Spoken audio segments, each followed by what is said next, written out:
Ijjiti jireenya koo isa diina kootti bitacha'e libsu hin jiraadhu argi kee narraa dacha'e seenaniif kanaanas ga'e ijjiti jireenya koo isa diina kootti bitacha'e libsu hin jiraadhu argi kee narraa dacha'e seenaniif kanaanas ga'e.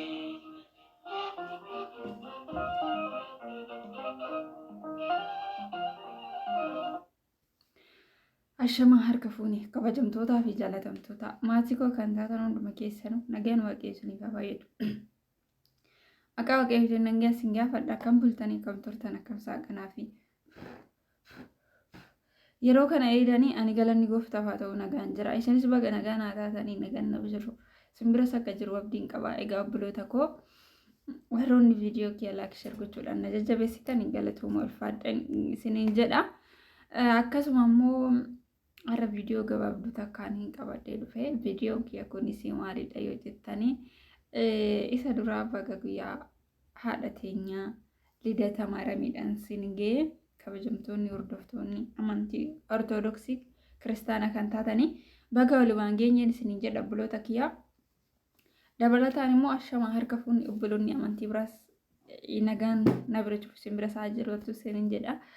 Egaa dhugaa dubbachuuf jennaan waaqayyoon biyya keenya tokkummaa jaalala nuuf haa kennu isiniin jedha obboloota kiyyaa.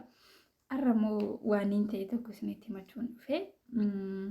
Keessi kee gammachuu guddaa qaba. Tarii maal gammaddee maal hawwitee si milkaa'inaan jechuu dandeessan. Egaa obboloota koo nuti wantoota baay'ee hawwina keessa keenyatti jechuudha. Wantoota baay'ee sin barbaanna. Akkuma beekamu ta'e yeroo tokko nuuf hin guutu. Jireenya addunyaa kana jiraannu irratti qormaatni baay'atti addunyaan akkuma addunyaa sobaa keessa jirra waan taaneef gama tokko yoo nu guute gama tokko nu jalaa hirrata gama tokko yoo nu guute gama tokko immoo nu jalaa hirrata. Egaa akkasuma ta'e keessattuu immoo jireenya biyya ormaa keessa ijoolleen dadhabdan anaan dabalatee qormaata baay'ee keessa akka darbitanii nan beeka hundi keenyas immoo hin beekna. Jireenya jiraannu keessattuu jireenya biyya ormaa keessatti yeroo kaan nuuf ta'a yeroo kaan nuuf hin ta'u akkasuma ta'u kan wanta hundaan guutummaa waaqayyo gooftaadha. Maaliif jennaan laphee keenya qulqulluu goone qormaata nutti dhufu hunda ameen jennee yoo fudhanne galma yaadne sangoon kan hin geenye fedhiin keenya sababiin keenyas galma nuuf ga'a. Jalqaba duraa irratti qormaata qoramuun jabina si argisiisa malee badii biraatiif miti. Yoo qoramtee fuuldurri keessiif sirraa'uudhaaf malee wanti siif hin taane suni gara fuula duraa akkasiif ta'u waaqayyoo waan si ajaje waaqayyoo waan si kaa'uuf siif sirrata. Garuu nuti maaliif natti qoramaa ani maaliif qormaan natti baay'ataa jennee yeroo baay'ee abdii kutanna. Abdii kutachuun hin ta'u. Maaliif jennaan abdii kutachuun kan seexanaati malee kan keenyati miti. Nuti yeroo hundaa abdiidhaan kan jiraannudha. Amantoota waan taaneef abdiidhaan jiraanna. Akkasuma amantiin keenyallee abdiidhaan kan jiraatu waan ta'eef abdiidhaan eegganna. Kanaafuu hunda yaadni tokko wanta arganne tokkos jechuudha. Wanta dhabne sanis nan argadha jennee yaaduu qabna. Wanta tokko yoo arganne yoo hin arganne boru nan argadha jennee abdiidhaan ofitti amantummaadhaan wanta san hin deemne. Sanaafuu akkasuma ta'ee dhugaa dubbachuuf jennaan yeroo baay'ee bakka nan yaada naafis ta'uu baatee yaa waaqayyoo galata keetii guyyaati iyyamtee fi naaf kennitee waan hunduu naaf milkaa jedhee ani waaqayyo irratti abdii kutadha. Waaqa galanni gooftaaf haa ta'u garuu guyyaa tokkoyyuu ani abdiin godhadhe yookiin isaan hawwi dhabee hin beeku. Dhugaa dubbachuuf jennaan garuu jireenya jiraadhu keessatti qormaata baay'ee nan qoramu. Qormaata baay'ee nan qoramu kana ani abdiin waaqayyoo qofaadhaan hin godhadhu. Sanaafuu namoonni akka kiyyaatti waaqayyo yaammattanii dingil maaramiin isinii dhageesse jirtaniin jedha.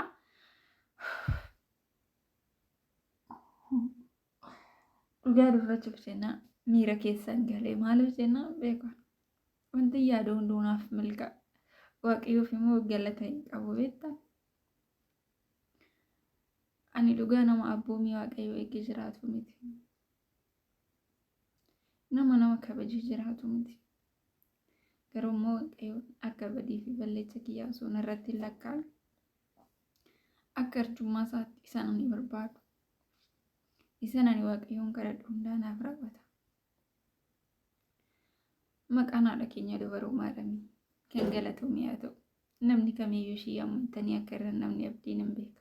Namni kamiyyuu amantii keessanitti qulqulluu taatanii dhaabbattanii jabaattanii waaqayyoon kadhattanii irraa dhabdan jedhee yaaduun akka godhu jechuudha.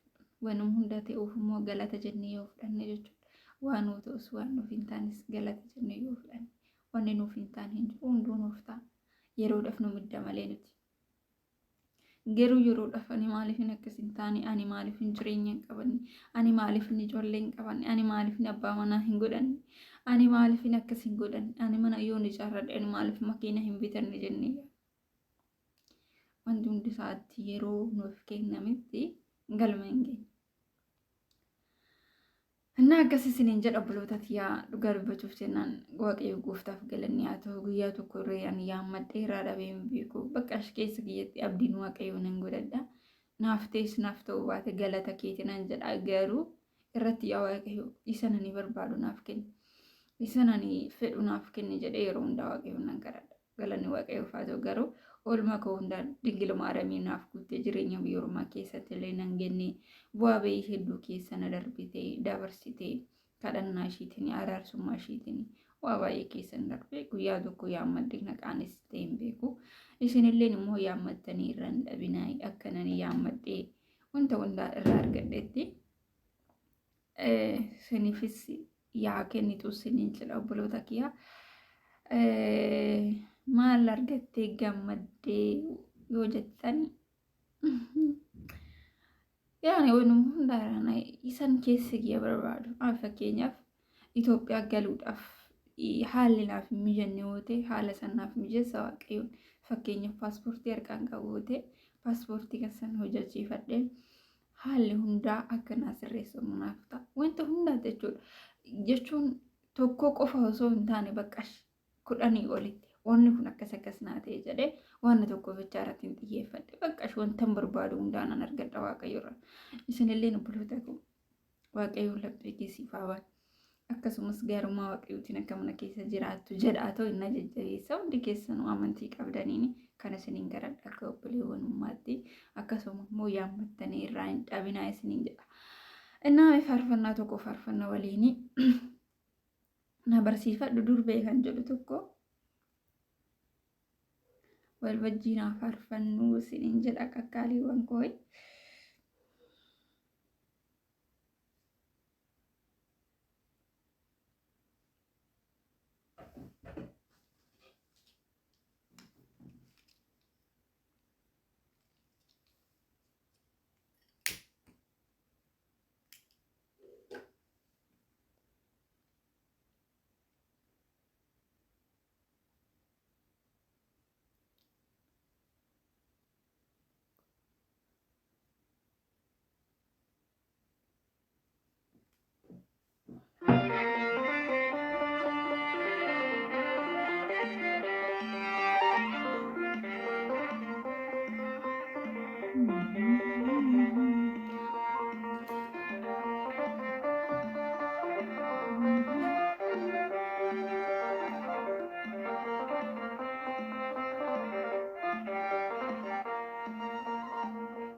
Sinawa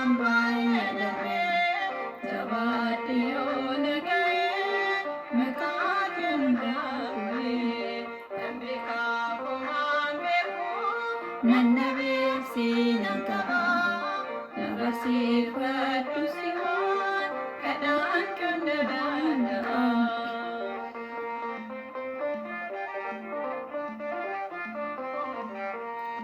Qabadhee yemmuun jedhu hunduun harkaa bu'ee amantiidhaan hin cinne kakaan korsiisaa keene shakkiidhaan guutamu maaliif ilaalaa durree ati haqa harkaa nan kaanis jabaadhee dabarsiifadhu durree seenaa waan baay'ee darbee jabaadhe yoo nagahee maqaa kan dhaabee nan beekaa homaa beekuu nan seenan qaba na barsiifadhu si'oon kadhaan kan danda'a.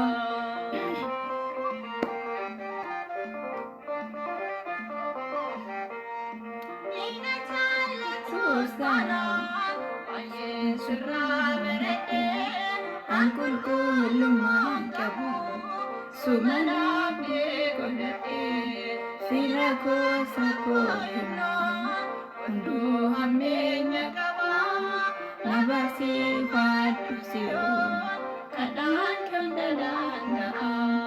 Na barsiifadhu durree seenaa waan baay'ee darbee jabaadhe yoo nagahee maqaa kan dhaabee nan beekaa homaa beekuu nan dhabeef seenan qaba na barsiifadhu si'oon kadhaan kan danda'a.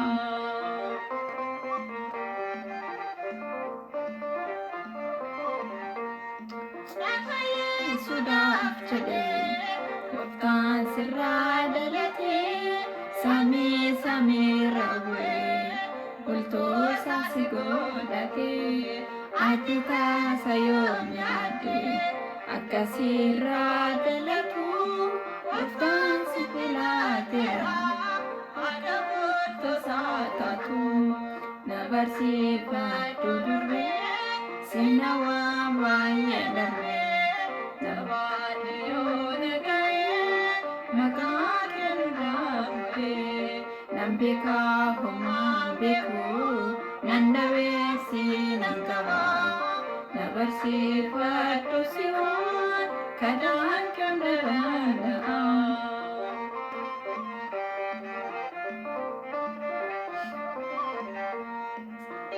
Jaalattus taanaan baay'een sirraa baradhee an qulqullummaan qabu sumanaaf godhadhee fira koos rakkoo himnaan hunduu hammeenya qaba na barsiifadhu si'oon kadhaan kan danda'a.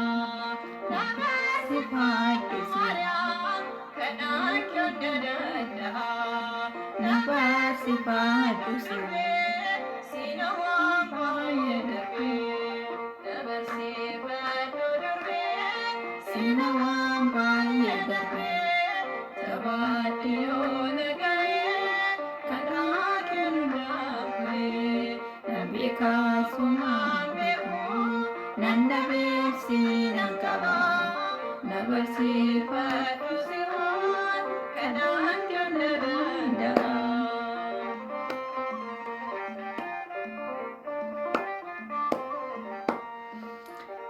Ameen. Abbaa faarfannaa kan eebbifame faaruu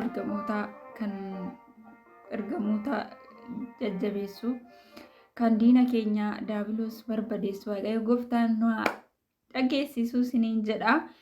Dhugaa dubbachuuf jennaa faarfannaallee baay'ee hin beeku garuu galatumaaf jedhee tanan inni isiniin jedha.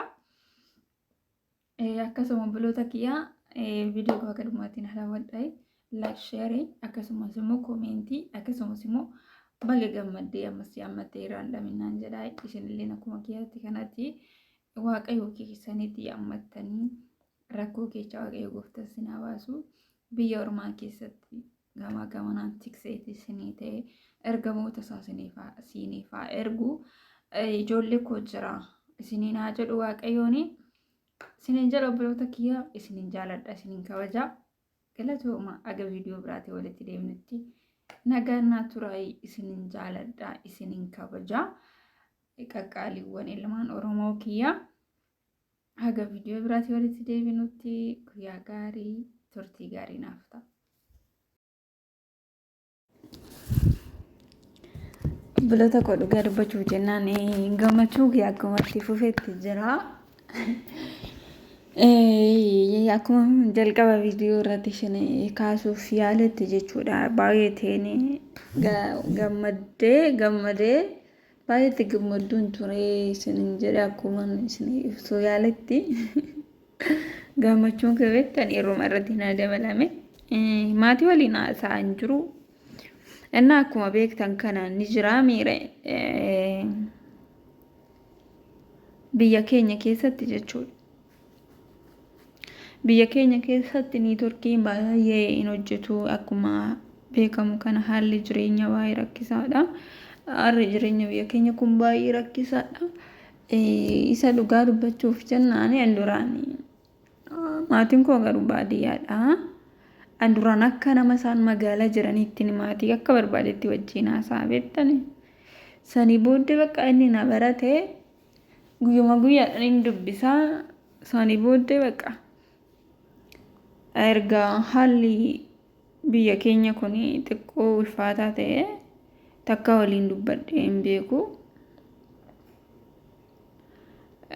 Kallattiin immoo baay'ee nyaata badaas baay'ee itti naasa'u kallattiidhaan tarii bilbilee fi akkam nagaadha kanan jedhuun alatti jechuudha. Waan keessa kiyyaa waan iccitii kootii itti baasedhee ni madhu harmee koo waliin jechuudha. Akkasuma obboleewwan koo waliin akkasuma abbaa koo waliin badaa naasa'u. Yaani kallattii hunda waliif jechuudha. Sanaafuu dhugaa dubbachuuf jennaan keessi kiyya baay'eetti natti ni dhagahama. Maaliif jennaan silaan jalqaba jedhee baradhee jira maatii kiyya waliin haasa'u ni qirqirna jedha. Ganamaa akkam bultan jedhee isaan wajjin haasa'ee kootti buna dhugaa jira, kootti qorsii godhadhu yoo naan jedhanii bakka akkan isaan waliin hojjedhu beektani akkan isaan waliin jiruuttan fudhadha. Hojii koolleen dalagaa koolleen haalaniin dalaga haalaniin xumuradha. Maaliif jennaan bakka shakka isaan na bira jiraniitti ni yaada jechuudha. Wannuma hundaa wajjin haasofnaan kofallaa hin taphanna.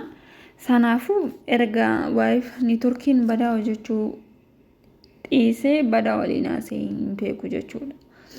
Saniif baay'ee tokkotti natti qirqirna jedha hojumtuun iyyuu yoo jalqabu. Akkuma isiniin jedhe gammachuu koo ammoo waaqayyoof galanni haa ta'u. Maatii kooti akkuma carraa akkuma waaqayyoo jedhee bilbilee fi ollaanii irra galee jechuudha. Biraaziliin kiyya bilbilee fi dhugaa dubbachuuf jennaan akkuma na argitan kana akka carraa ollaanii galaniitiin tasfaa kutadheera. Maaliif jennaan hin argadhu bilbilees wajjin haasa'ee hin beeku. Sanaafuu hin argadhu jedhee akkuma carraa ollaanii galanii nagaa gaafadhee boodee bilbilee fi bilbilaa jennaan baay'ee tokko wajjin haasofnee wanta hundumaa haasofnee baay'ee tokkoon haasa'ee baay'ee tokkotti hin gammadee galata waaqayyoo gaabbiloo tokko akkuma beeknu maatii ofii namni hin yaadne hin jira jedhee yaadu. Ani dhugaa dubbatuuf jennaan bakka yeroo tokko ofiin jabeessa beektanii. Yoon yaadus gisee tokko keessa guyyaan sanbataa na yaadadha. Otoon maatii koo waliin jiraadhe, otoon mana amantaa biyya koo jiraadhe, mana amantaa adeemee hin jira. Garuu immoo akkana ni yaadu hin ta'u. Maaliif jennaan jireenya biyya ormaa keessa wanta hin jiraadhu. Wanti hundummoo dirqama san immoo yaani jireenya jijjiiruudhaaf biyyaa baanee akkuma biyyaa baanu san immoo wantuma hundaa obsinee dandeenyee jiraannaa. Sanaafuu warri akka kiyyaatti maatii keessa yaaddanii baay'ee waliin haasoftanii gammaddanii isiniin jedha. Akkuma argitan kana baay'eetti gammadduudha. Garuu sagaleen ani maaliif jennaan iccitii baay'ee of keessaa qaba waan ta'eef miidiyaa irra baasuun immoo ulfaataadha jedheen inni sagalee hidhee sagalee kiyya irratti waraabee isiniin jedha obboloota kiyyaa. Sanaaf akkuma kiyyaatti warri maatii keessan yaaddanii waaqni torkiin isinii hojjennee ta'e dirqama kallattiis dawaltanii nagaa ta'uu isaanii beekuu qabdanii isiniin jedha obboloota kiyyaanii akka gama yaada kiyyaatti. Sanaaf warroonni immoo hin bilbilleef bilbilaayi maatii keessa wajjin haasa'aa taphadhaa maatiin keenya hundee keenyadha isiniin jedha obboloota kiyyaa. Ani baay'ee tokkoof abbaa koo waliin illee naasee hunduma isaanii dubbisee wajjin naasee gammachuun koo daangaa hin qabu isiniin jedha. Isinis immoo akka kiyyaatti gammadaa maatii keessan argadhaa ta'u keessi keessan boqonnaa argatuun isiniin jedha obboloota kiyyaa. Akkas ture baay'eetiin gammadee isiniin jedha. Ji'a mi'aas ergaa Faasigaati dubbiseen beeku beektanii maaliin godharee carraan qabu dhoksuudhaaf garuu nan dawwalaaf kallattiin dawwalii akkam nagaa jirtu jedhee kanaan alatti badaagas mareetti naasa'u akkana isiniin jedha qaqqaaliiwwan kiyyaa akkasii viidiyoon kiyya agadumaatti na daawwadhaa galatooma ulfaadha.